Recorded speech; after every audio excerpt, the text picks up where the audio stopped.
Hello, Math 10 students! Like I said in my last video, we are rapidly approaching the end of our book, so stick with me, we're doing great.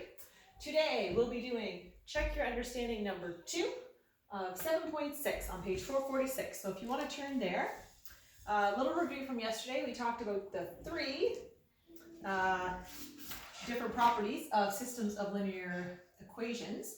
Those included those that have no solution, one solution, and last but not least, infinite solutions. Okay, so you can go back in your book or watch the video from yesterday for a review of those.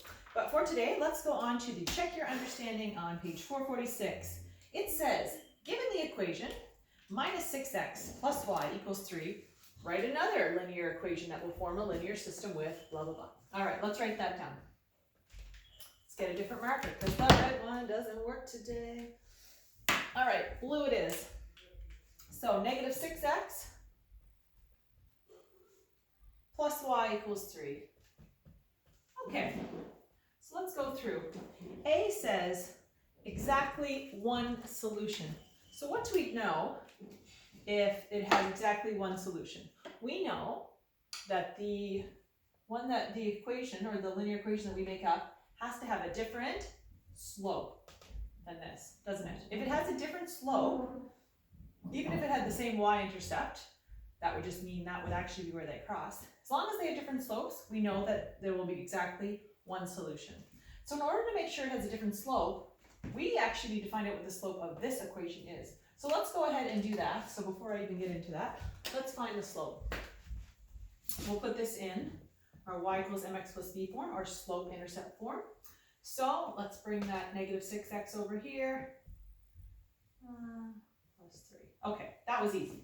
So we have y equals 6x plus 3. Just as a reminder, our slope is here. It's the coefficient right in front of our x. We often use the letter m to denote slope. So our slope is 6. And our y-intercept, or also we often use the letter b, is plus 3. So we have that information. Okay, so for part A, if we want to have just one solution, okay, so just the one solution, like I said, we need to have a different slope. So there are so many different lines, so many that we could use. So pick one, anything as long as there's different slope. So I'll just make up an example. Y equals 4 over 95x minus 4,000, okay? So whatever it is, does it have the same slope? 6 and 4 over 95? No. So those two lines would intersect once, having one solution. Okay, so literally anything you write here will be correct unless it has the same slope. Okay, so just don't put a 6 in front of that x and you're fine. So that's for A. Now for B, it says no solution. No solution. So if it's going to have no solution, that means it's got to have the same slope, right? Because if they have the same slope, okay, they'll just be going on and on, never intersecting.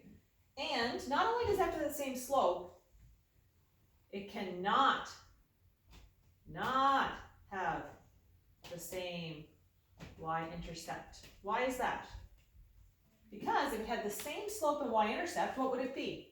The same line, right? They would be right on top of each other and there would be infinite solutions. So we'll get to that in the next part. But for this, no solution, so it needs to have the same slope but not the y-intercept. So there's a lot of different examples for this one as well. So let's pick something. Y equals, this part we know has to be 6x.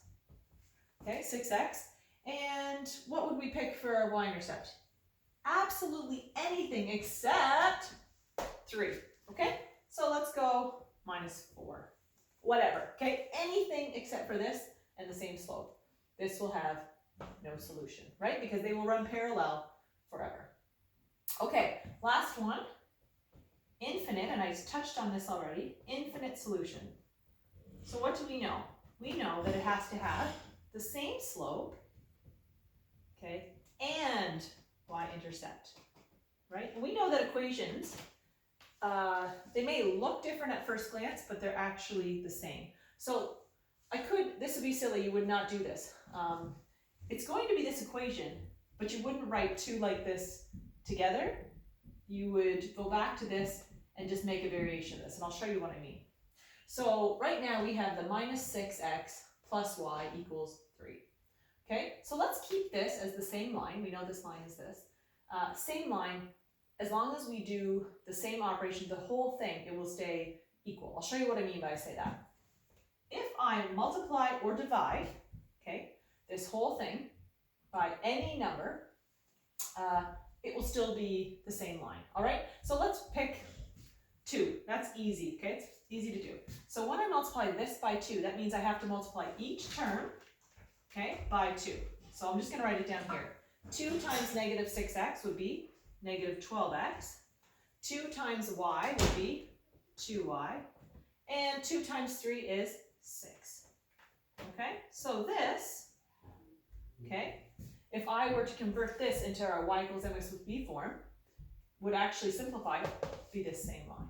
Okay, so that's one example. It could be literally take any number over here. If I did 3, for example, let's see what it would be with 3. 3 times negative, it would be negative 18x plus 3y equals 9. Okay, that's another example. I could have picked a fraction. I could have divided. Now dividing gets, I think multiplying is easier to do. Dividing I could do as well, like say I said divide by 2.